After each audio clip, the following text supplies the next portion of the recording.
Bismillahirrahmanirrahim. Alhamdulillahirabbil alamin. Wassalatu wassalamu ala Rasulillah wa ala alihi wa sahbihi wa man walah. Wala haula wala quwata illa billah. Rabbi shrah li sadri wa yassir li amri wahlul 'uqdatam min lisani yafqahu qawli. Subhanaka la ilma lana illa ma 'allamtana innaka antal alimul hakim. Allahumma anfa'na bima 'allamtana wa 'allimna ma yanfa'una wa zidna ilman yanfa'una fid dunya wal akhirah. Allahumma inna na'udzubika min ilmin la yanfa' wa min nafsin la tashba' wa min qalbin la yakhsha' wa min da'watin la yustajabu laha. Amin. Thumma amma ba'd. Assalamualaikum warahmatullahi wabarakatuh. Alhamdulillah, sahabat asli yang dirahmati Allah dimanapun antum berada, kita bersyukur kepada Allah kembali kita diberikan kesempatan untuk kembali melakukan ketaatan demi ketaatan setiap harinya, dan kembali mengoreksi diri kita dari hal-hal yang kurang bermanfaat, hal-hal yang mungkin sebuah dosa yang kita taubati kepada Allah Azza wa Jal. Masih dalam pembahasan kitab Ad-Da' wad Dawa karya Imam Ibnu Qayyim Al-Jauziyah rahimahullahu ta'ala, yang di pembahasan sebelumnya atau episode sebelumnya kita sudah membahas tentang perbedaan atau pembagian dosa besar dan dosa kecil. Dan setelah itu pembahasannya beliau membahas tentang di antara dosa besar itu adalah syirik. Dan beliau panjang lebar sekali membahas tentang syirik, bahkan sangat-sangat mendetail, sehingga rasanya saya berikan ringkasannya saja bahwa dosa syirik itu adalah dosa yang merupakan dosa besar, di mana Nabi SAW yang menyampaikan bahwa di antara dosa besar itu adalah asyirku billah, yaitu berbuat sekutu atau menyekutukan Allah, menjadikan Allah tandingan. Dalam hadis yang lain Nabi menyampaikan, anta ja'ala lillahi niddan wa huwa khalaqaka, engkau menjadikan bagi Allah itu tandingan padahal atau sejatinya padahal Allah yang menciptakan.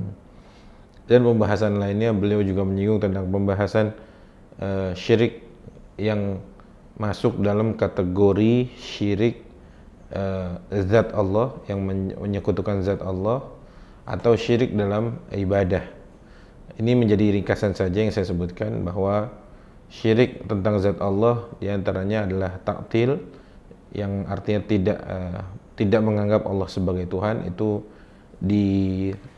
yang dilakukan oleh Fir'aun laknatullahi alaih saat mengatakan ana rabbukumul a'la. Kemudian Fir'aun juga mengatakan ma alimtu lakum min ilahin ghairi. Kemudian saat Fir'aun meminta dari seorang Haman, meminta kepada Haman untuk dibangunkan untuknya as-sarh, ya semacam tangga atau yang menjulang tinggi ke langit, la'alli attali'u ila ilahi Musa wa innahu laminal kadzibin, dan lain sebagainya. Kemudian ada syirik dalam bentuk ibadah, yang kita melakukan sesuatu bukan hanya murni karena Allah, tapi ada campuran yang lain, artinya tujuan yang lain, ada maksud yang lain, diantaranya keinginan dipuji, keinginan dikatakan orang baik, dan lain sebagainya. Itu termasuk syirik fil af'ali wal a'mal, fil aqwali wal af'al, dan lain sebagainya. Beliau mendetailkan sekali, yang saya rasa cukup untuk saya ringkas saja, kita tidak bahas. Dan ini bagian dari amanah ilmiah saya baca tadi, kemudian yang saya sampaikan kepada para sahabat asli hanyalah ringkasannya. Baik, kita masuk ke pasal yang baru di halaman 329. Ya. Kita baca, qala al-mu'allif rahimahullah, faslun falamma kana asy-syirku akbaru syai'in munafan lil amri alladhi khalaqallahu lahul khalq wa amara li ajlihi bil amri kana akbarul kabairi indallah. Kata Ibnu Qayyim, saat syirik itu merupakan dosa yang besar, ya, atau yang paling besar dalam menafikan perintah yang mana Allah memerintahkan makhluknya, memerintahkan manusia untuk menyembah kepada Allah. Nah, syirik itu kan menjadikan Allah tandingan, artinya menjadikan selain Allah jadi tujuan, gitu ya. Maka menurut Ibnu Qayyim, kana akbarul kabairi indallah, maka syirik merupakan dosa besar yang paling besar di sisi Allah. Dosa besar banyak, ada yang mengatakan 7, ada yang mengatakan berapa dan lain sebagainya, yang sebagaimana kita pernah bahas. Tapi Ibnu Qayyim mengatakan bahwa karena berkaitan dengan Rabb Azza wa Jalla, Allah Azza wa Jalla, kemudian berkaitan dengan apa yang diperintahkan Allah Azza wa Jalla, maka saat seseorang hamba melakukan kesyirikan, baik syirik zat Allah, kemudian atau syirik ibadah, atau syirik ibadah dalam perbuatan dan perkataan, maka yang demikian karena berkaitan dengan zat yang maha besar, maka dosa tersebut paling besar di antara yang lainnya. Jadi itu ada kaitannya dengan siapa yang kita atau pembahasannya tentang dosa ini berkaitan dengan siapa, gitu ya. Dosa ini berkaitan dengan siapa. Wa kadzalikal kibru wa tawabi'uhu kama taqaddam, wa inna Allah subhanahu khalaqal khalq wa anzalal kutub litakuna ta'ah lahu wahdahu wasyirku wal kibru yanafiyani dzalik.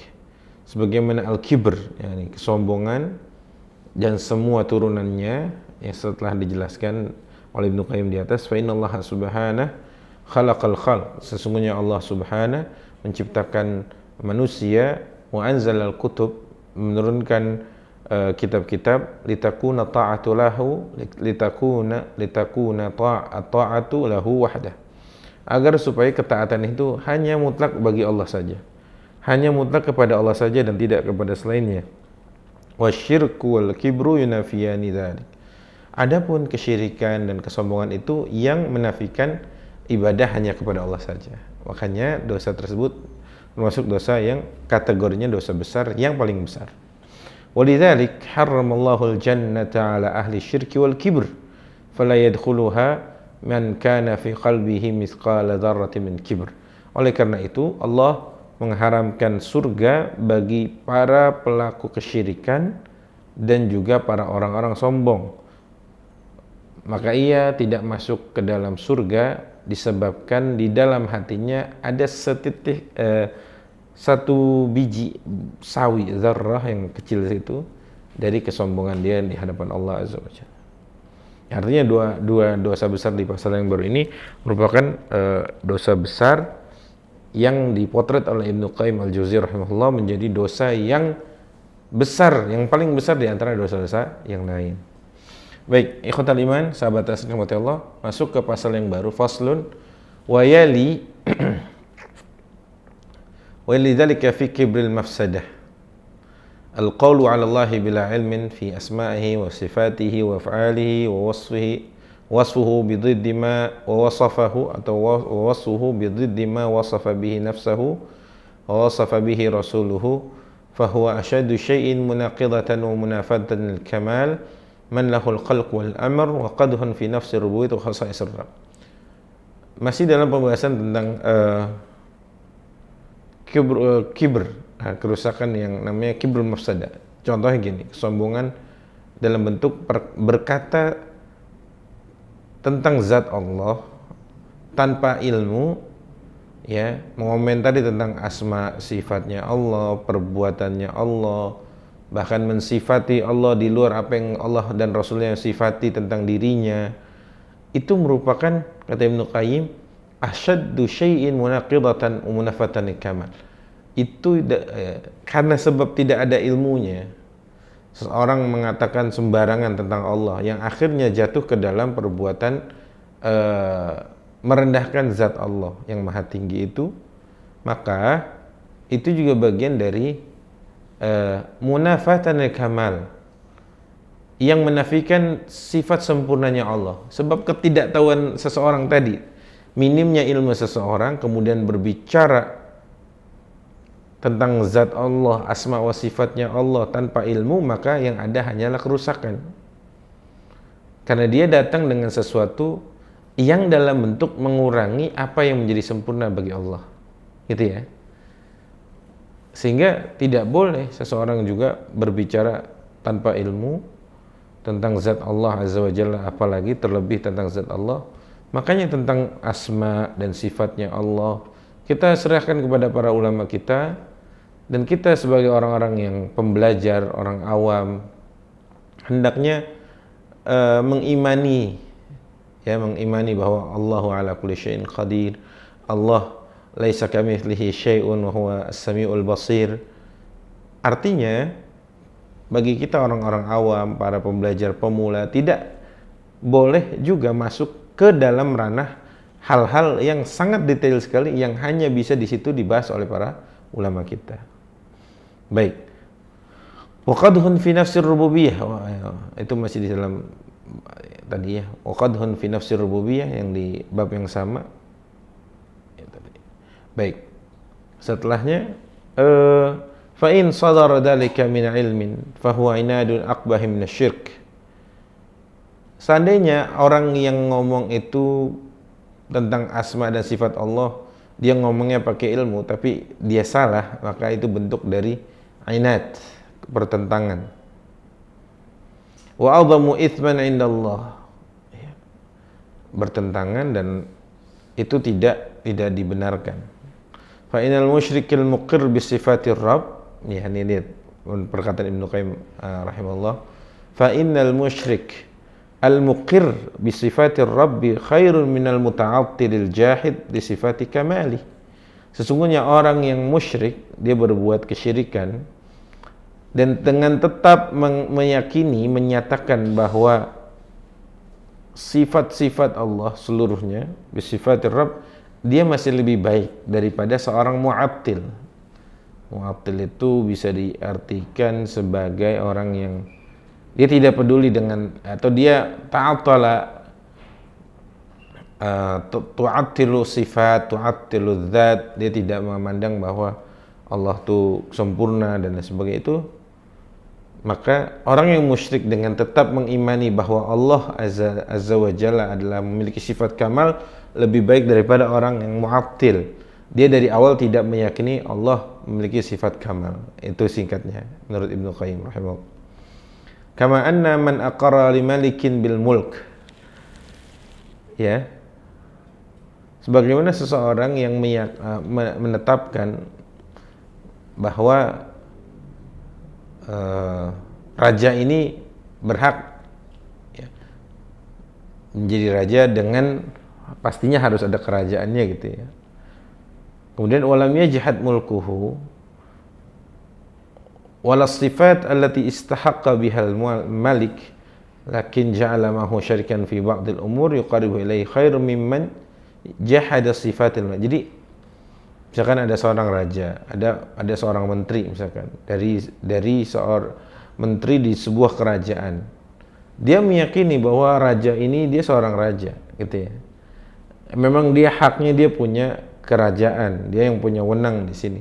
Tapi di saat yang sama, menteri ini juga kerja kepada kerajaan lain gitu ya. Tapi dia tidak menafikan bahwa raja ini memiliki sifat atau apa bahasanya hari ini, ya, sesuai kecocokan memang dia yang sebagai raja, sehingga dia yang seperti ini masih lebih baik daripada orang yang dari awal tidak mengakui gitu ya kerajaan atau kedudukan seorang raja tadi gitu. Kira-kira seperti itu analoginya teman-teman. Hadza amrun mustaqirrun fi sa'iril fitari wal uqul fa aina al-qadhu fi sifatil kamal wal juhd laha min ibadatin wasitatin bainal ma'budil haqq wa bainal 'abid yataqarrabu ilayhi bi ibadati dzikr wasitah i'dhaman lahu ijlan fada'u at-ta'til huwa da' al-'idhal alladhi la dawa'a lah. Baik, singkatnya kira-kira seperti ini, bahwa perkara yang tadi yang saya sebutkan tentang bedanya antara orang yang dari awal mengakui kerajaan sebuah raja dengan yang dari kemudian dia kerja ke orang lain gitu, kira-kira daripada orang yang dari awal tidak mengakui kedudukan seorang raja tersebut, itu masih lebih baik yang pertama. Ya, itu semuanya difahami oleh fitrah manusia dan akal sehatnya.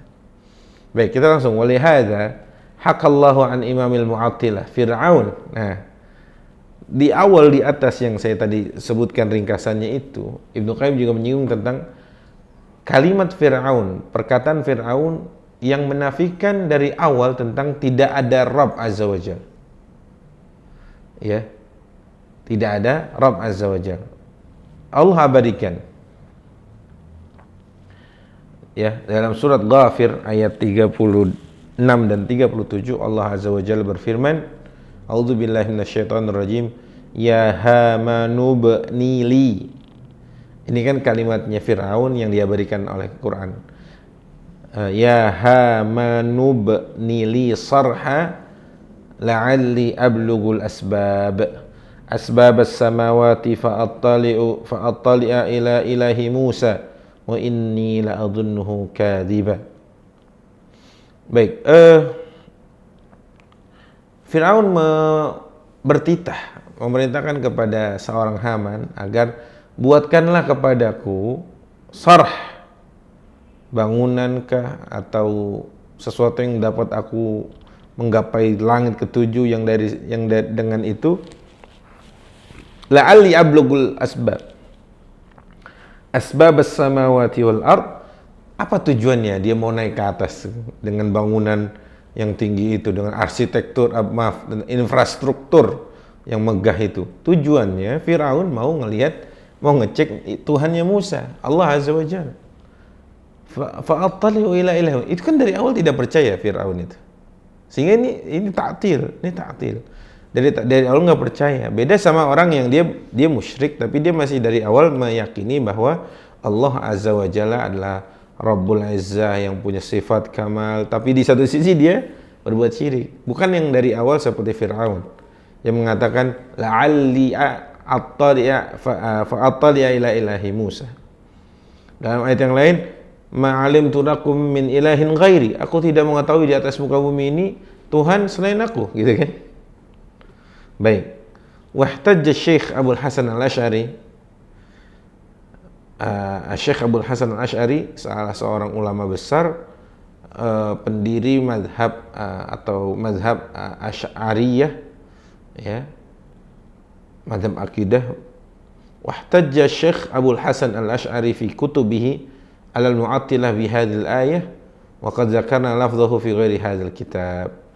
Nah, Al-Imam Abdul Hasan Al-Asy'ari menyebutkan ayat tersebut dalam pembahasan tentang Al-Mu'attilah di kitab-kitab beliau. Wal qaul 'ala Allahi bila ilmin wasyirku mutalaziman. Berkata tentang Allah, tentang sifat, tentang zat Allah tanpa ilmu dan kesyirikan itu adalah sesuatu yang mutalaziman, saling dukung atau saling punya kesamaan, ya. Baik, walamma kanatil bid'ah al-mudilla jahlan bi sifatillahi wa takdziban bima akhbara bihi an nafsihi wa akhbara bihi anhu rasuluhu inadan wa jahlan kanat min akbaril kaba'ir in qassarat 'anil kufr wa kanat ahabba ila iblis min kibaridz dzunub kama qala ba'du salaf al-bid'atu ahabbu ila iblis min al-ma'siyah li'anna al-ma'siyata yutabu anha wal bid'atu la yutabu minha. Ini penjelasan tentang, ya, sebagian ulama mengatakan bahwa bid'ahnya Fir'aun, bid'ah ta'til maksud saya. Bid'ah yang dilakukan Fir'aun itu kan sesuatu yang bid'ah. Fir'aun mengatakan bahwa tidak ada Tuhan bagi kalian yang cocok melainkan aku. Itu bid'ah dalam akidah, bid'ah sesat. Maka bid'ah yang seperti itu, kata para salaf, itu lebih disukai oleh iblis daripada maksiat. Loh, jelas. Itu jelas sekali, ya. Karena Fir'aun ya mengaku Tuhan, gitu kan. Li'annal ma'siyah yutabu minha, karena kemaksiatan itu bisa ditaubati, wal bid'atu la yutabu minha. Adapun bid'ah tidak bisa. Wa qala iblis ahlaktu bani Adam bidzunub. Iblis mengatakan, aku membuat celaka para anak-anak Adam itu dengan dosa. Wa ahlakuni bil istighfar wa bila ilaha illallah. Dan mereka menghancuriku dengan istighfar mereka. Istighfar kita ini jangan dianggap remeh. Ini merupakan senjata penghancur iblis, laknatullah. Wa ahlakuni, dan mereka, kata iblis, menghancurkanku dengan istighfar mereka dan dengan la ilaha illallah mereka, kalimat tauhid. Falamma ra'aitu dzalika bathattu fihimul ahwa. Saat aku mengetahui itu, aku melihat peluang, kira-kira kata iblis itu, maka aku mulai masuk dari pintu hawa nafsu. Fahum yudnibun wa la yatubun li'annahum yahsabuna annahum yuhsinuna sun'a. Nah, bahayanya kan mereka tuh sebenarnya adalah orang yang berdosa, tapi mereka tidak bertaubat sebab mereka merasa annahum yuhsinuna sun'a. Mereka sedang melakukan hal-hal kebaikan. Ya, bid'ah kan ujungnya seperti itu sebenarnya. Ya, bid'ah itu kan dipandang baik, dipandang benar gitu. Khususnya bid'ah-bid'ah yang dilakukan oleh kelompok-kelompok yang memang sesat. Ya, Fir'aun itu kan bid'ah terbesar dalam akidah gitu kan. Karena sebelum Fir'aun tuh rasa-rasanya tidak ada yang mengaku Tuhan itu. Ya, dan lain sebagainya. Atau ada pula juga salah satu raja di zaman Ibrahim yang ana uhyi wa umit gitu ya. Aku mampu menghidupkan dan mematikan. Kemudian saat ditantang oleh Ibrahim alaihissalam, seingat saya, innallaha ya'ti bisyamsi minal masyriqi fa'ti biha minal maghrib fabuhital ladzi kafar. Kalau begitu coba datengin langit. Allah itu menerbitkan langit dari timur ke barat, coba kamu sebaliknya, barat ke timur, fabuhital ladzi kafar, dan dia tidak bisa berbicara lagi sebab kalah argumen sama Ibrahim alaihissalam. Baik, wa ma'lumun annal mudhnib innama dararuhu ala nafsih. Ya, sangat maklum diketahui bahwa pendosa itu bahayanya biasanya sangat dirasakan langsung oleh para pelakunya. Wa amal mubtadi', ya, adapun orang yang berbuat bid'ah, fadaruruhu 'alan naw. Dia bahayanya kepada orang lain. Jadi dampaknya bisa dirasakan oleh orang lain. Wa fitnatul mubtadi fi aslid din wa fitnatul mudnib fi syahwa. Ujian atau fitnah mubtadi, orang yang berbuat bid'ah itu, fi aslid din, dalam urusan pokok-pokok dasar agama. Adapun fitnatul mudnib ada dalam syahwat. Wal mubtadi'u qad qa'ada lin-nasi 'ala siratillahil mustaqim bi saddihim 'anhum wal mudnib laisa kadzalik. Ini beliau lagi menjelaskan tentang tadi yang kenapa para ulama mengatakan dosa bid'ah itu lebih parah gitu ya, daripada dosa biasa, atau perbuatan bid'ah itu lebih disukai iblis daripada dosa biasa. Wal mubtadi'u qadihun fi awsafir rabbi wa kamali. Ya tadi, orang yang berbuat bid'ah, khususnya bid'ah dalam akidah, yaitu Fir'aun tadi contohnya, dia membuat